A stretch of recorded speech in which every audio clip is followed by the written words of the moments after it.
Oh boy, it's another Sweet Valley Twins book where everybody but Elizabeth hates a new girl. This time, the unpopular girl is handicapped.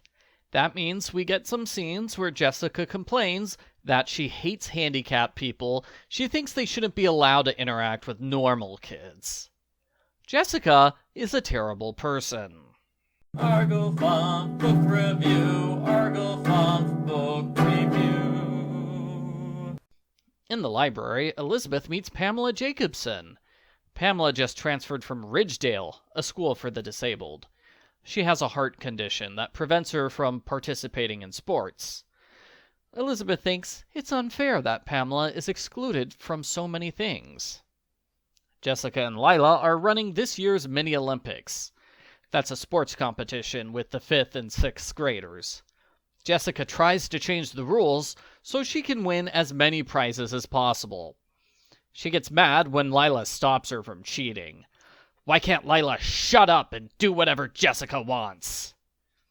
Elizabeth suggests that Jessica include an event that Pamela can participate in. Something like jigsaw puzzles. Jessica refuses because that's too much work, and she doesn't see the point in helping a disabled student who shouldn't even be at their school. At home, Stephen pretends he has ESP. Whenever something happens, he says, "I predicted that. I can see the future." It's annoying. Mom encourages the girls to solve the problem on their own. That's normally good advice, but not when Jessica the jerk is involved. The twins prank Stephen by pretending all his predictions came true. When that doesn't work, Jessica pretends to be a ghost floating outside Stephen's window. She accidentally slips off the ladder and sprains her ankle. Her ankle is hurt so badly she is forced to use crutches for weeks. Jessica's injury helps her realize how hard Pamela's life must be. It's difficult to be left out of everything because you have trouble getting around. Jessica and Pamela have a nice conversation together, and I honestly thought Jessica was going to have a sincere change of heart. Nope, that doesn't happen. Lila takes advantage of Jessica's injury to take control of the Mini Olympics. She makes a bunch of big decisions without getting Jessica's input. When Jessica calls Lila out on it, she pretends she was just trying to be helpful. Why are you so upset? As always, Jessica lacks the self-awareness to realize she would do the exact same thing if the roles were reversed. Jessica wants to make Lila look bad, and she still wants to rig the Mini Olympics in her favor. So she steals Elizabeth's idea to change the Mini Olympics. She acts like it's her idea, like she really cares about helping Pamela and the other kids who can't do sports. She brings Pamela to the next committee meeting. Jessica gives a big speech about fairness and how the world is biased against handicapped people. It's such a grand speech that the adults give Jessica a PTA Civic Service Award. After a few days, Jessica gets bored with pretending to care about disabled people. She secretly admits to Elizabeth, "I'm only doing this because I don't want to get left out." Elizabeth should tell someone about this, but she doesn't.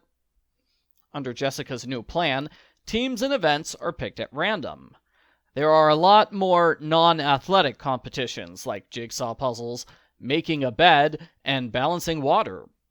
Jessica makes up a sport called crutch croquet. Lila says that's cheating. Because Jessica's the only one in school with crutches, she's sure to win. That's exactly what happens. Jessica rigs the selection process, so she's the one who's in the competition. She wins the gold medal and feels great about herself. The Mini Olympics are a success. Pamela's team wins when she competes in the wheelchair race.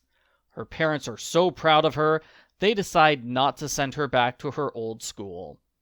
The end. Post-book follow-up. Well, this book was just terrible. Jessica uses a girl's disability for her own personal gain. She freely admits she doesn't care about disabled people for real, and her team only wins the Mini Olympics because she cheated. I generally don't like books where Jessica is a self-centered jerk, but I will admit It seems to work better whenever she's going up against Lila as the antagonist. This time, Jessica was so awful that I couldn't take enjoyment in seeing her triumph against the villainous Lila. I wanted to see both of them fail. Pamela is the book's saving grace, as she's a fairly interesting character. I like the scenes of her at home. I also liked seeing the twins prank Steven to get him to stop the ESP stuff. I'm disappointed that storyline was dropped after Jessica got injured. I want to give the book a 0 out of 10, but I will give it a point for Pamela and Steven. Pamela deserves better. I hope she returns in a later book. I give Sweet Valley Twins number 10, One of the Gang, a 2 out of 10.